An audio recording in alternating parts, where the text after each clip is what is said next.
kasih. Bismillahirrahmanirrahim. Assalamualaikum warahmatullahi wabarakatuh. Rabbi israh li sadri wa yassir li amri wahlul 'uqdatam min lisani yafqahu qawli. Allahumma shalli wa sallim wa barik ala sayyidina Muhammadin wa ala alihi wa ashabi ajmain. Amma ba'du. Yang saya hormati senior kita, saya hormati orang tua kita Pak JK dan Ibu Pak Mahfud MD, kemudian Pak Gubernur, Ibu Ketua DPRD, dan seluruh senior trainer kita semua, termasuk presidium yang saya hormati, serta seluruh peserta Munas ke-11 KAHMI. Alhamdulillah, ini suasananya seperti suasana Kongres HMI malam hari ini. Tapi sebelum kita bicara lebih jauh, tadi gambar terakhir menggambarkan suasana Palu 4 tahun yang lalu. Ketika tsunami, ketika likuifaksi dan gempa waktu itu. Pada saat yang sama hari ini saudara kita di Cianjur sedang mengalami cobaan yang tidak kalah dengan apa yang kita alami hari ini 4 tahun lalu di Palu. Karena itu izinkan saya mengajak kita semua, mari kita kirimkan Fatihah untuk saudara-saudara kita di Cianjur. Insyaallah mereka diberikan kekuatan bisa segera bangkit dari ujian yang berat ini. Al-Haidiniyah wal niyatin sholihah. Al-Fatihah.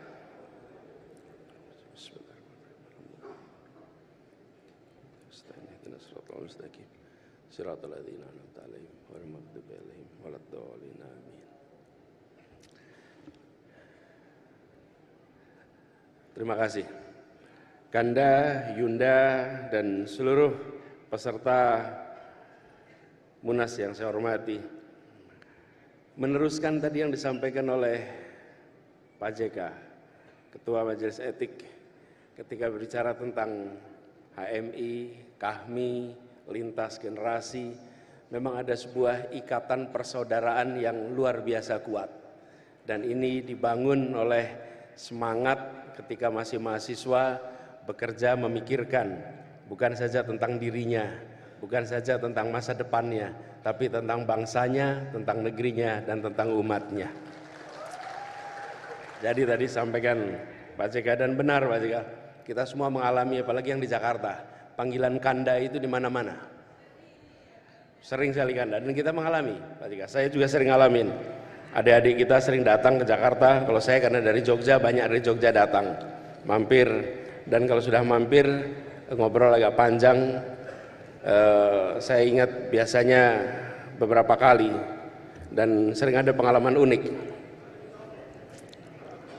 Sering ada pengalaman unik, di mana misalnya gini, alhamdulillah Kanda, sekarang saya sudah lulus Kanda, sudah ke Jakarta. Oh, alhamdulillah, syukurlah sudah selesai. Sekarang apa kegiatannya? Alhamdulillah, usaha Bang. Syukurlah sudah bisa usaha. Memang kita perlu banyak pengusaha. Bidangnya apa? Ya usahakanlah Bang. Jadi usahanya tolong diusahakanlah Bang. Jadi wah ini repot ini. Jadi keterampilan negosiasi, persuasi di HMI itu luar biasa manfaatnya ke depan. Luar biasa. Dan apalagi kalau ada keterampilan mengelola forum, luar biasa. Karena kita semua tumbuh besar di dalam sebuah tradisi intelektual, tukar pikiran, dan itu bagian dari pengalaman kita. Karena itu saya ingin meneruskan apa yang tadi disampaikan, karena ini sejalan dengan tadi yang coba dipikirkan tentang bagaimana kita ke depan. Menurut saya salah satu hal penting di KAHMI adalah bagaimana peran kecendekiawanan KAHMI kembali ditingkatkan. Ini adalah sebuah tanggung jawab yang tidak kecil. Bagaimana kita semua merasakan keterdidikan yang luar biasa. Apalagi generasi awal, seperti tadi disampaikan Pak Yusuf Kalla, masuk HMI tahun 60, itu adalah generasi awal yang mendapatkan pendidikan dari kalangan santri, kalangan latar belakang keluarga muslim yang pada waktu itu masih minim, karena SMA masih terbatas. Negeri ini membangun SMA tahun 50-an, tahun 60-an mulai perguruan tinggi, terjadi ledakan jumlah mahasiswa. Dan itulah generasi awal. Sebagian dari kita adalah generasi kedua. Saya generasi kedua. Orang tua saya yang dulu aktif mulai dengan HMI. Banyak sekarang sudah mulai muncul generasi ketiga. Dan ini adalah sebuah organisasi yang sudah atau yang berisikan orang-orang yang sudah menikmati pendidikan tinggi sebagai eskalator sosial ekonomi. Mereka yang masuk pendidikan tinggi terbawa di dalam proses eskalator sosial ekonomi, naik secara sosial ekonomi, naik secara peran, dan kemudian memiliki peran yang besar di Republik ini. Hari ini kalau kita melihat kami seperti sekarang berkumpul, ada yang di pemerintahan, ada yang dunia usaha, ada yang di kampus, di semua sektor.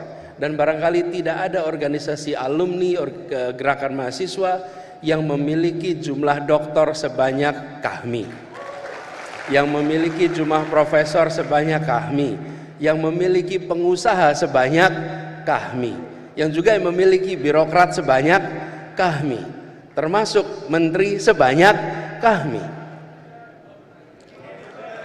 Nah, tinggal itu satu lagi nanti. Wapres sudah, tinggal berikutnya nanti ya. Gitu. Nah, tapi artinya ini berkumpul mereka-mereka kita semua yang sudah merasakan manfaat pendidikan tinggi, manfaat ilmu pengetahuan. Karena itu ke depan negara akan maju, bangsa akan maju kalau kita tengok dari berbagai tempat. Minimal 3 hal menjadi pegangan, dan ini bekal dari kita di KAHMI ini. 1, menempatkan ilmu pengetahuan sebagai radar, sebagai kompas di dalam merencanakan, di dalam melaksanakan, dan di dalam menerjemahkan rencana-rencana untuk memajukan bangsa menggunakan ilmu pengetahuan. Pengalaman pandemi kemarin benar-benar sebuah kiriman pesan bagi semua pemimpin politik di seluruh dunia, bagaimana dihadapkan pada situasi ketika tidak ada kompas apapun kecuali mengandalkan ilmu pengetahuan. Pemimpin politik yang tidak mengandalkan ilmu pengetahuan, dia akan terjerembab dalam pengurusan COVID kemarin. Pemimpin politik yang tidak mau menghormati ilmu pengetahuan akan keliru di dalam mengambil langkahnya. Dan itu terbukti di berbagai tempat di seluruh dunia, termasuk di Indonesia. Kami di Jakarta termasuk yang dari awal bilang, kita harus gunakan ilmu pengetahuan, kita harus dengarkan para ahli epidemiologi, dan kita harus transparan dalam semua urusannya. Jangan ada yang tutup-tutupi. Karena pengalaman pandemi kemarin memberikan pesan kepada semua yang berada di kepemimpinan. Percaya pada ilmu pengetahuan, percaya pada ilmuwan, dan yang kedua, bangun trust, kepercayaan. Dan ini mutlak diperlukan untuk perjalanan ke depan. Sebuah masyarakat dengan tingkat kepercayaan yang tinggi, otomatis transaction cost akan langsung turun. Biaya yang termuncul akibat aktivitas interaksi antar masyarakat langsung turun ketika trust itu tinggi. Dan trust nomor 1 adalah trust pada pemerintah, pada yang membawa arah kepemimpinan. Karena itu ke depan poin nomor 1 ilmu pengetahuan, dan di sini kami berkumpul pribadi-pribadi yang memiliki bekal ilmu pengetahuan.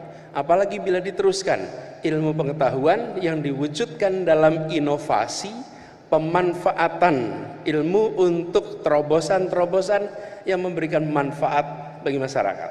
Dan inovasi ini tidak terbatas kepada bidang yang terkait teknologi saja, tapi inovasi yang terkait dengan sosiologi, inovasi yang terkait dengan pemerintahan, inovasi yang terkait dengan public policy. Ruang inovasi itu dibuka besar, dan di situ negara akan mengalami kemajuan. Poin nomor 1 adalah bagaimana ilmu pengetahuan itu digunakan. Akhir-akhir ini kita sering merasakan ilmu pengetahuan sering dianggap nomor 2, teori sering dianggap tidak penting, ilmu sering dianggap nomor sekian, yang penting hasil. Belum tentu. Kalau kita tidak menggunakan rumusan yang benar, hasilnya tentu tidak akan bisa benar. Itu pertama. Yang kedua, etos kerja. Tidak ada pilihan lain etos kerja. Kemauan untuk kerja keras, kemauan untuk kerja tuntas, Dan kita menyaksikan bagaimana organisasi ini berisi orang-orang yang ulet, tangguh, sanggup bekerja keras. Kalau tidak berada di dalam posisi-posisi yang kita lihat sekarang. Bapak Ibu sekalian, teman-teman yang saya hormati, pada saat kita buka puasa di Jakarta, kami bikin acara buka puasa. Ketika buka puasa itu, lalu kita ada tuan rumah dari buka puasa itu. Para tuan rumah ini adalah pribadi-pribadi yang dibanggakan oleh kami. Di tempatnya Pak JK, tempat Pak Mahfud, tempat gantian ini kita semua.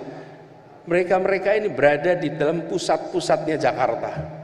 Kenapa? Karena mereka pribadi-pribadi yang memiliki etos kerja yang luar biasa, kemauan kerja keras yang amat tinggi, dan organisasi ini mendidik itu semua. Karena itu ketika bicara tentang etos kerja, tidak ada pilihan lain untuk kita mendorong. Makanya saya sering agak terganggu Pak kalau lihat ada hari Minggu diadakan jalan santai. Bangsa ini sedang perlu ngoyo, bukan perlu santai. Harusnya jalan, bukan jalan santai, tapi jalan ngoyo, jalan kerja keras, etos kerja. Dan kemarin Piala Dunia juga menunjukkan bagaimana Jepang dengan etosnya, bagaimana Saudi dengan etosnya, itu sanggup untuk bisa bangkit. Etos kerja yang luar biasa. Dan yang ketiga, kita bicara tentang etika. Bagaimana etika publik ini dijaga, kepatutan publik ini dijaga. Etika ini bukan soal salah dan benar secara hukum, tapi patut dan tidak. Dan kita menyaksikan bangsa-bangsa yang maju, negara yang maju menjaga yang disebut sebagai kepatutan, etika di dalam masyarakat. Kami, HMI, memiliki stok pengalaman yang begitu banyak di dalam menjaga etika ini. Karena itulah kalau kita bicara tentang ke depan, tengok ke belakang. Tengoklah para pendiri republik ini. Kalau kita menengok pendiri-pendiri republik ini, rasanya seperti menengok jajaran KHMI di masa itu. Waktu itu belum ada KHMI, karena HMI baru ada tahun 47. Siapa mereka ini? Para alumni Jong Islam Iten Bon, para alumni berbagai organisasi. Mereka adalah pribadi yang satu, punya pondasi agama, pondasi Islam yang kuat. Yang kedua, mereka terbuka pemikirannya dengan gagasan-gagasan dari ilmu pengetahuan yang beredar di masanya. Mereka memiliki etos kerja yang luar biasa. Mereka tidak pernah jera, baru pun harus menghadapi tantangan kolonialisme yang luar biasa. Dan mereka menjaga etika publik dengan amat tinggi. Founding fathers kita mendirikan republik ini dengan membawa ilmu, membawa etos kerja, dan membawa etika publik yang kemudian mereka wujudkan dalam bentuk pendirian republik ini. Muncul dokumen yang disebut sebagai pembukaan Undang-Undang Dasar 45, disebut sebagai Piagam Jakarta. Siapapun yang membaca dokumen itu pasti mereka akan bilang, di sini ada intisari sebuah pergolakan perlawanan, sebuah gagasan menghadirkan keadilan yang diwujudkan dalam sebuah rangkaian ide yang sangat lengkap. Dibandingkan dengan berbagai negara lain, kalau kita lihat konstitusi, jarang yang memiliki pembukaan sedalam yang dimiliki oleh pembukaan Undang-Undang Dasar 45 kita. Nah, ini semua memberikan kepada kita pelajaran hikmah ke depan. Saya rasa di KHMI kita punya PR yang cukup besar di sini. Kedepannya siapapun yang nanti bertugas di Republik ini perlu secara serius menempatkan 3 hal tadi menjadi bahan untuk perjalanan ke depan. Dan tujuannya apa? Tujuannya seperti tadi disampaikan oleh Pak Mahfud. Republik ini didirikan untuk menghadirkan keadilan sosial bagi seluruh rakyat Indonesia. Keadilan itulah yang menjadi tujuan utamanya. Tanpa ada keadilan, maka semua urusan lewat. Tidak ada persatuan dalam ketimpangan. Persatuan akan muncul bila ada rasa keadilan. Tidak akan ada perasaan kebersamaan, kedamaian jika tidak ada rasa keadilan. Dan kedamaian itu tidak ditandai dengan tiadanya kekerasan. Kedamaian itu tidak ditandai dengan tiadanya konflik. Kedamaian itu ditandai dengan hadirnya rasa keadilan. Itulah yang akan bisa menghadirkan rasa kedamaian yang hakiki. Jadi ketika kita berbicara tentang Sulawesi Tengah yang tenang dan damai, maka menjaga Sulawesi Tengah untuk tenang dan damai, menjaga Indonesia tenang dan damai, bukan dengan menghadirkan aparat keamanan yang membuat semuanya merasa khawatir untuk bergerak, tapi dengan menghadirkan rasa keadilan sosial bagi semuanya. Disitulah kemudian pegangan kita. Dan untuk menghadirkan rasa keadilan sosial harus ada inovasi, harus ada terobosan. Dan terobosan itu tidak selalu berbentuk teknologi inovasi itu. Kalau boleh saya cerita sedikit yang kami alami di Jakarta. Di Jakarta ini, sekalian, kita punya kasus banyak sekali soal tanah, Pak. Ada rakyat kecil yang tinggal di tanah-tanah yang statusnya milik BUMN. BUMN. Banyak sekali di Jakarta, ratusan kampung berada di tanah-tanah BUMN. Apa yang terjadi pada mereka? Mereka tinggal tanah BUMN, lalu otomatis tidak punya status soal tanahnya, stay sengketa statusnya.